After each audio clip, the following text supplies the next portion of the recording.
What are the Beats headphones of your hobby? What makes you cringe to see others flexing? Modern Holly motorcycles. Not into the hobby myself, but I've been raised and around enough of them to know that many motorcyclists have the same general acceptance that after the 80s, Holly generally became trash and became more focused on becoming a brand than a product. Hey now. No other B-wheeled product is as efficient at turning gasoline into noise without the byproduct of horsepower. Patron tequila. I work at a large liquor store, and whenever someone acts like Patron is the good stuff I shake my head. Patron is the Beats by Dre of tequila. Edit. Some of my favorites are Selection 1579 or the Cimbreral Blanco are two of my favorite silver tequilas. There are tons of great ones though. I use Orandainolitis for mixing. I love the Tapatio tequilas. The Cimbreral Anniversary Reposado is amazing. I don't hate Patron. It's clean. It's better than some other options. But there are lots of other things to try if you have the opportunity. Rubik's brand speed cubes. A regular Rubik's brand is pretty much the worst cube out there. Their speed cubes are a bit better but they don't even hold a candle to a decent knockoff speed cube. Plus I don't even think you can tension a Rubik's brand. Tensioning lets you adjust how tightly the cubelets are held in. Too loose and you might pop. Too tight and it'll be tough to turn quickly.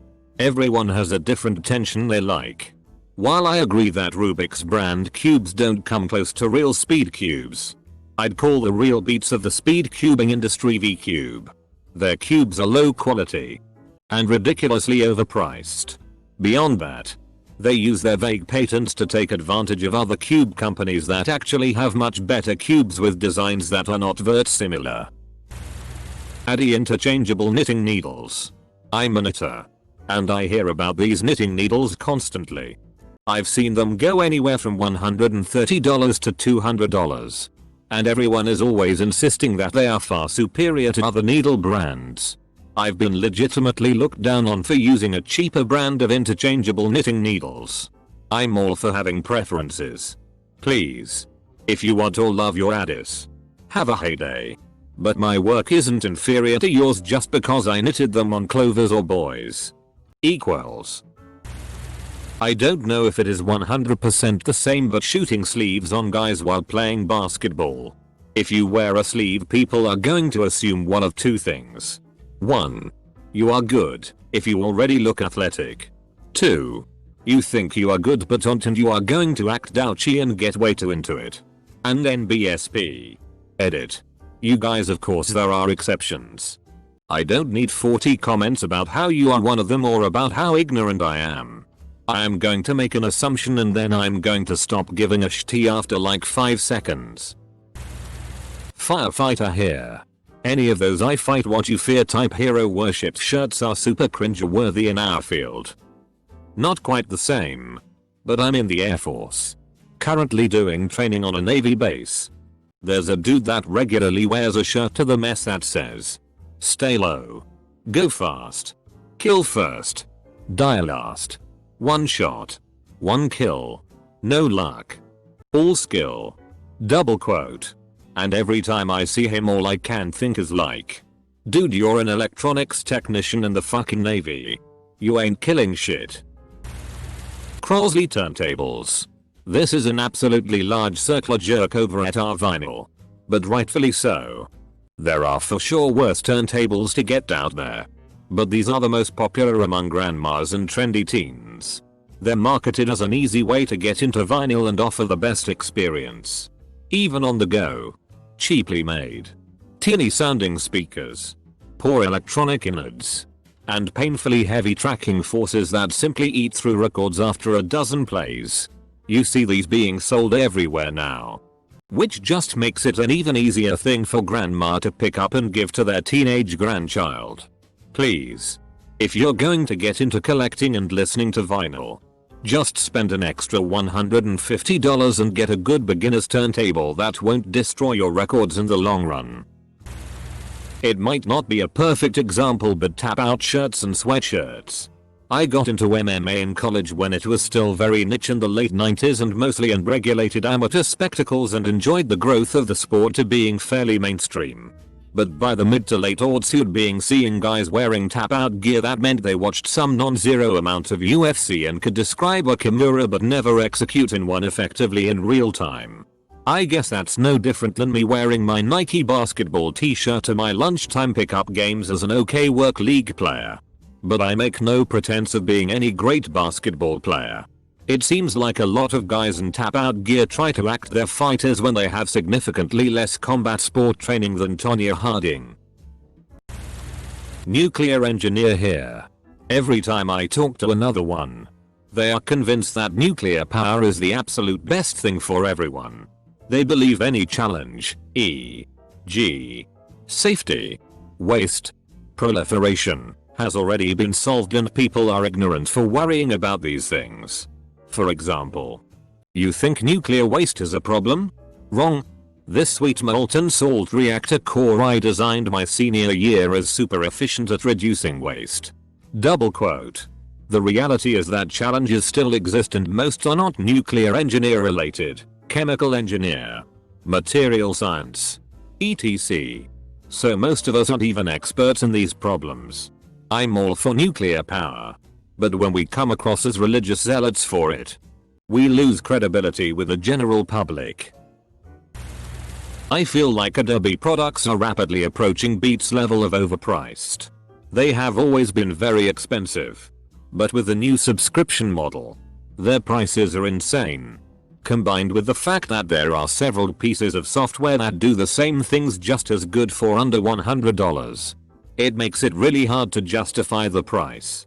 That being said, I do like Lightroom. Still, there are a few packages that are better for organization. But for doing quick bulk editing, Lightroom is king. McCall's sewing patterns. They are miserable. If you don't know how to draft or drape, at least start with a different pattern company. Then burn the instructions and just use the pieces. Most garments are pretty easy to put together and the pattern instructions always pick the worst way, so any given project. Mass-produced pop culture collectibles, e.g. Funko Pops. They are poorly made and they rarely look like the character they're supposed to be.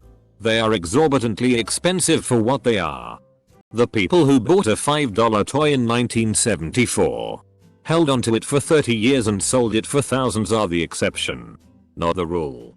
Also, the market they used to make money in is flooded with all the new collected who don't know the difference between your toy and a real valuable collectible. They have no resale value at all. I know people who have hundreds of Funko Pops they think they will be able to buy a house with in the future. It's never going to happen. They are bad for the environment. They are almost exclusively made from non-degradable plastics. That means that it will always be landfill forever. There are collectors out there who know what collecting is. And it's not just buying everything in a series. If you can easily buy a complete collection, what's the point? These so-called collectors are inflating awful products and diminishing the real collector market. They don't know what it means to really love something so much that you want everything it has to offer. All they know is that they can prove that they are a bigger fan of something than their friends are because they bought all the things. And that's not the same. The Nimbus range of broomsticks are totally flashy and overpriced.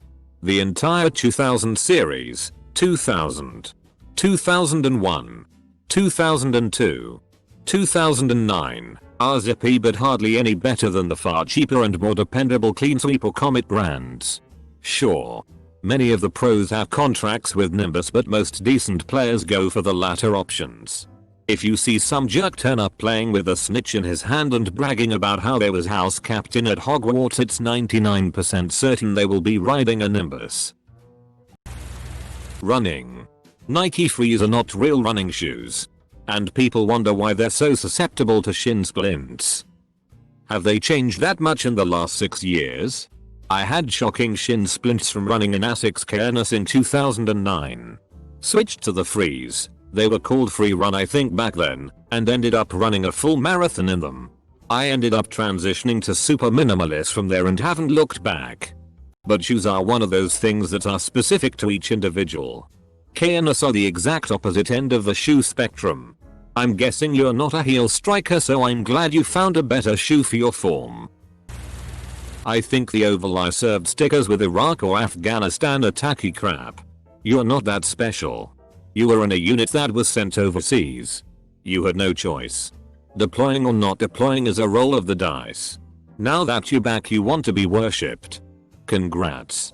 You did your job. Did you get a cookie with your sticker? I'm more impressed by someone on a stateside humanitarian mission like hurricane or flood relief. You know, something that actually benefits the US citizen in some way. Yes, I am a veteran. 13 months in Iraq. But you wouldn't know it from looking at my car. Something about selfless service is lost on a lot of people. I don't think there is really a beats of photography. Yeah, there is a lot of ridiculously expensive gear. But generally the cost is warranted. You get what you pay for with this gear. If we are talking wasting money on something that will be mostly useless, LensBobby probably fits the bill. They sell extremely unique and novel lenses that you will spend a pretty penny on and probably use only once. Edit. Lomography. Definitely lomography. I'd say buying a Leica would be the closest thing to a fashion statement camera as there is in the world of photography.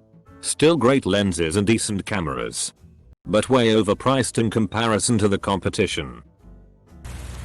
I brew my own beer.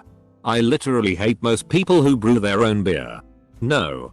Your 9-month-old double IPA aged with AL droppings isn't a revolutionary. Shut up. Brew stuff you like. Share it with your friends. But do not claim it's superior to whatever other people prefer.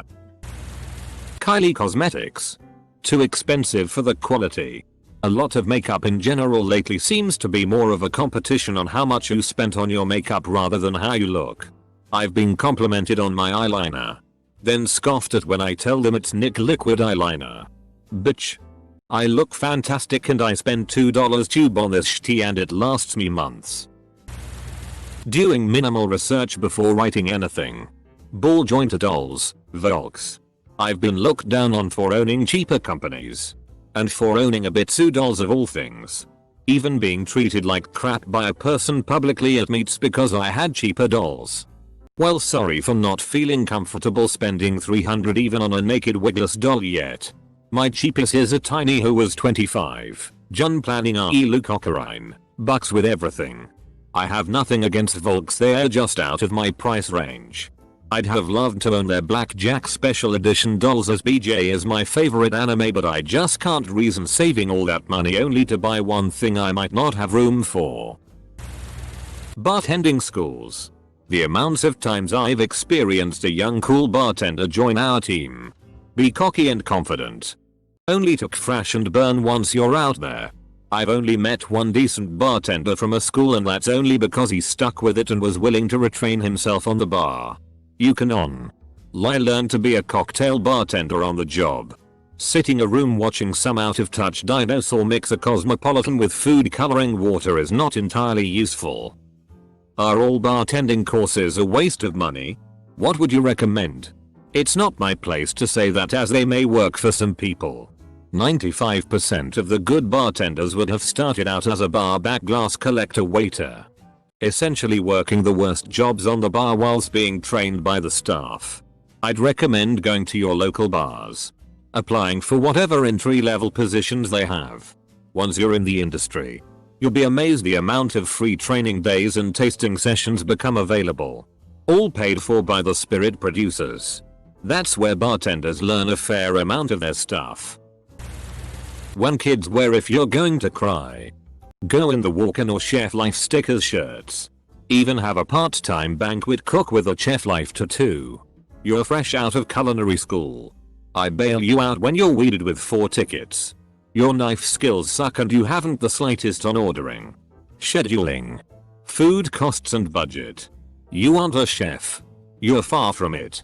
And don't ask me how long does it take to get promoted to sous chef. On your 3rd day. Trucks. I live in a rural state and it's about 60% or more trucks on the road. Not the kind you can use, though. The fat-hipped sparkling clean lifted ones with blue headlights. I worked at Costco and I've had several people line their whole truck with blankets and shout "watch the paint" over and over while we load a couch into their precious vehicle. Using the truck for its intended purpose gives them heart palpitations.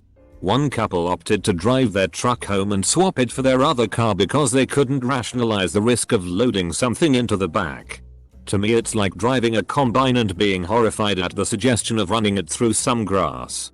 Why did you buy a truck? If you want to baby a vehicle and waste fuel, at least get something sporty and cool.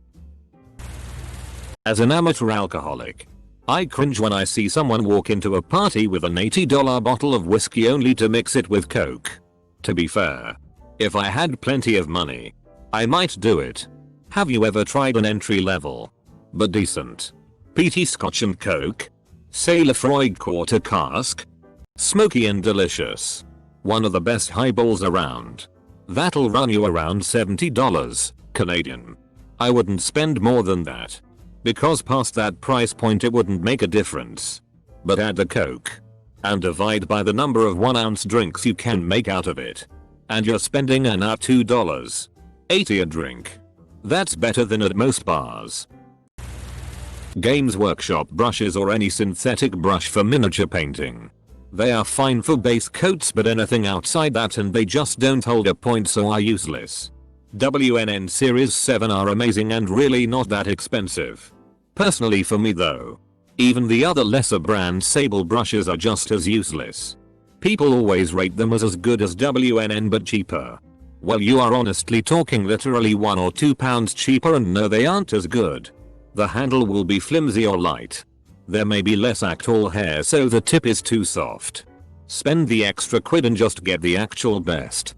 Edit. WNN, Windsor and Newton, size 1 FTW. I have 2 of every size up to size 4. The larger brushes actually hold a better point than the lower numbers. 1 is the sweet spot. It's rare I will use a low number really. I've started doing most of my work with size 2 now, actually just for convenience sake, as it holds a lot of paint. I'm not top level but have won a few Golden Demon finalist pins for models from my army. Models I wasn't painting to win an award from, so hopefully take this as good advice. Close bracket. I've gotten in fights before over Leon Paul fencing equipment. Outrageously expensive equipment that I have never found to be any better than much cheaper domestic vendors like Absolute Fencing. I mean, I've known plenty of incredible fencers with Leon Paul gear that suits them just fine.